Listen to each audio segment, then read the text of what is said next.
It's time for our next math video. How are you all? I can't believe it's been this long since I haven't seen you. We are going to move out of the ebook and into your green textbook that you have at home. If you don't have a green textbook at home, don't worry. I will put everything you need on Google Classroom. If you do have a green textbook at home and you want to take a peek at Chapter 9, go for it. In this chapter, we're going to start, as you can see, with square roots. Then we're going to go to the opposite of that, which is radical numbers. Moving on to the Pythagorean theorem, and of course, Pythagorean theorem word problems. I will tell you you can use a calculator, but everything that I show you, I'm going to want to see also. Sidebar, I got some plants delivered. Look at that. That's lavender right there. So in a few days, as soon as it's warmed up for good, I am going to be planting some lavender outside. I had it delivered to my house. All right, let's get this situated again. Okay. So like it says on the paper, I am sure you know what those answers are. Might I strongly suggest that you memorize these, right? So 1 squared obviously means 1 times 1, right? 2 squared is 2 times 2, 3 times 3. I'm sure most of you have these memorized. 8 times 8 is 64.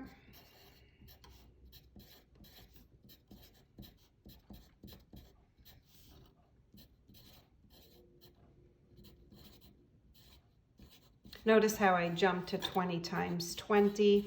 Okay, so I would memorize all of those and more. So actually, these are called square numbers. These are not square roots. We're getting there. These are called square numbers because really it's talking about the dimensions. So 3 squared, you know, means 3 times 3. So that means the length and the width are 3 by 3. And then all together you have 9. It makes a perfect square. This is a square number. It makes a perfect square. I could put a random 10th dot over there, but then it's not those dimensions. So if I did 4 by 4, 4 squared is 4 by 4. Then you have 4 across, 4 down. Those are the dimensions. And then it also makes a perfect square. These are square numbers. And it makes 16. So these over here are square numbers, but now we're going to get into square roots. The opposite of squaring is a square root. So if I took 8 squared is 64.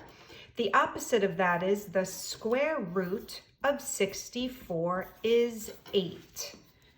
So you've probably seen that before as well. If I took this, the square root of 196 is 14.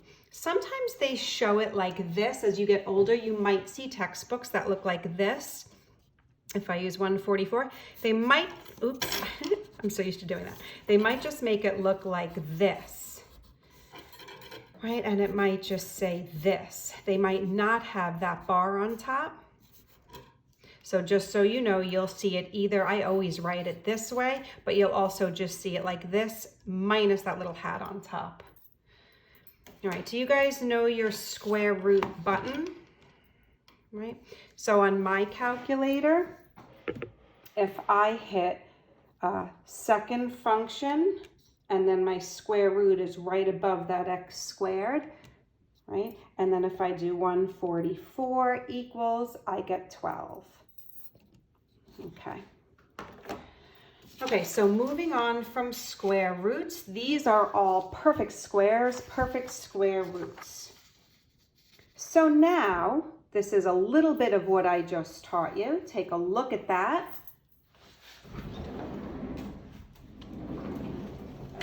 Daisy coming in. Okay, so the opposite of squaring is radical, square rooting. So Radical 25 is 5. That's 6. That's 12. That's 11. Yes? Okay. So now maybe you've never seen these before. Just watch your decimal here. This is going to be 7/10 times 7/10. A lot of times people will say it's 7/100. It isn't. Be careful. Okay.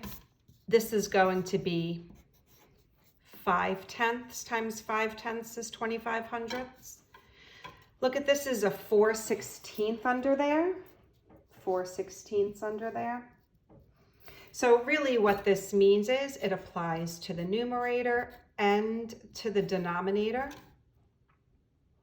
So this is going to be 2, right? Radical 4 is 2. Radical 16 is 4, which is a half. Notice this one. Radical 81 is 9, but then you apply the negative sign. You can't have a radical inside, a negative inside the radical, but you can have it on the outside. So first I get my 9, then I apply that negative sign. Okay, same thing here, right?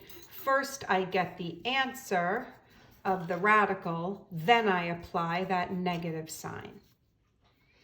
This 25/49 radical, it applies to your numerator and your denominator. 5/7, which cannot be simplified. And be careful, this is just 6/10.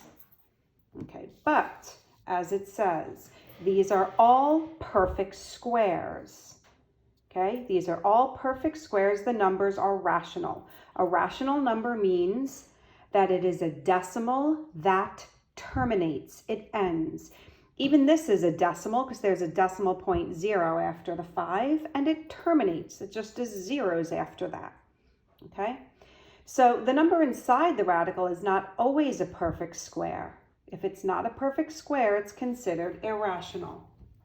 Okay, so let's show you an example of that. Okay, so notice how it says,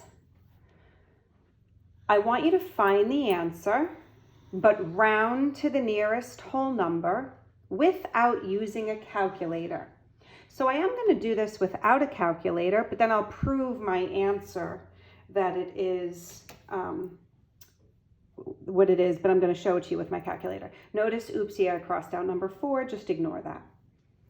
Okay. For some homework, there's going to be a pizzazz sheet. I am going to ask that you do something like this without a calculator. Okay, so radical 95, that is not a perfect square. Watch what I'm going to do. I'm going to think about my original list. Okay, I have this in my head. I know those by heart. I'm going to think of that. And I am going to say that radical 95 lies between radical 100 is my high and radical 81 is my low. Right? 95 is between 100 and 81. Those are my perfect squares. 95 is 5, if I count, 5 away from 100. And 95 is 14 away from 81. Okay, so I'm rounding to the nearest whole number. Radical 100 is 10. Radical 81 is 9. Because 95 is closer to 100, okay, this is going to round to 10. Watch me prove that. Ready? I'm going to take my calculator. I'm going to put in radical 95, and I get, okay, 9.74. See that? Okay, so this is an irrational number. That decimal will never repeat, and it will never terminate. 9.746 and so on rounds to the nearest whole number of 10, which is exactly what I got. Let's try another one. Radical 12. Radical 12 lies between radical 16 and radical 9. 12 is between 9 and 16. Okay? 12 is 3 away from 9 and 4 away from 16. Pretty close. Radical 16 is 4. And radical 9 is 3. Because 12 is closer to 9, it's going to round to 3. But I bet this is really close to 3.5. I bet it's 3.4 something. Really close to 3.5, because look how close those numbers are. So I'm going to prove it. I'm going to take my calculator, and I'm going to clear it, and I'm going to do radical 12 is 3.46, right? Not that far away from 3.5. Notice the decimal does not repeat, and it does not terminate. Therefore, it is an irrational number. Okay. So I'm going to do one more. I don't want to make this video that long. I'm going to do radical 52. Okay, so let's take radical 52 over here, and it was a negative, radical 52. Okay, so thinking of my perfect squares, 52 lies between 64. I'm going to my perfect squares. The first sheet I did, I memorized them so I could do this quickly. 64 is my high, 49 is my low. Those are my two perfect squares, and 52 lies between them. 52 is 12 away from 64, and it's only 3 away from 49. Okay, so if radical 64 is 8, radical 49 is 7, and I'm rounding to the nearest whole number, it's going to round to 7. I bet it's 7 point something, really low. So what was that, 52? And I know I didn't forget that negative. Okay, let me clear that. And I am going to do radical 52 is 7.21, but they're only asking me to round to the nearest whole number, so I'm just proving it's 7. One of your pizzazz sheets will ask you to do this on a number line. I'm asking that you don't use a calculator. All right. Oh, my final answer wasn't correct. It's actually negative 7 there, because then you have to go and apply that negative sign. Okay, so from here, I will end this video, but I just want you to know we're going to get into the Pythagorean theorem, where we're going to need to use radicals, and then of course, word problems, Pythagorean theorem, word problems. Okay, and if you use a calculator, you still know what work I want you to show. Feel free to Google Pythagoras. It was his theorem that came up with the Pythagorean theorem. Feel free to go on YouTube and find some videos, though of course you know I will post some videos. All right, my dog's been in and out and watching. Let's say a quick hi to Miss Daisy. There she is. Hello, Miss Daisy. Daisy, you're a good girl? Okay, bye everyone.